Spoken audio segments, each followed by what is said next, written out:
बाज लोग रिश्ता करते हुए एजुकेशन गलत बताते हैं, बाज लोग जॉब का गलत बताएंगे, सैलरी गलत बताएंगे, हसब नसब बाज औक़ात गलत बताएंगे, बाज औक़ात और ऐसी गलत बातें करेंगे कि जिसकी वजह से वक्ती तौर पर काम चल जाए।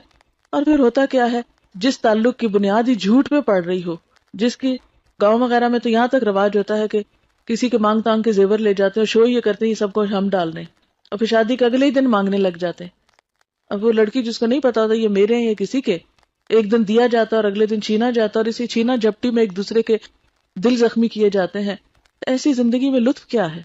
ऐसी जिंदगी की खुशी क्या है? कुछ भी तो इसकी हकीकत नहीं। और हकीकत यह है कि जब इंसान दूसरे को धोखा देता है तो हकीकत में खुद ही को दे रहा होता है, लेकिन इंसान को शऊर नहीं होता, एहसास नहीं होता। फिर इसके बाद जो तीसरी आयत है उसमें क्या फरमाया कि लोगों अल्लाह से डरो और सीधी बात किया करो, तो अल्लाह तुम्हारे आमाल की इस्लाह कर देगा।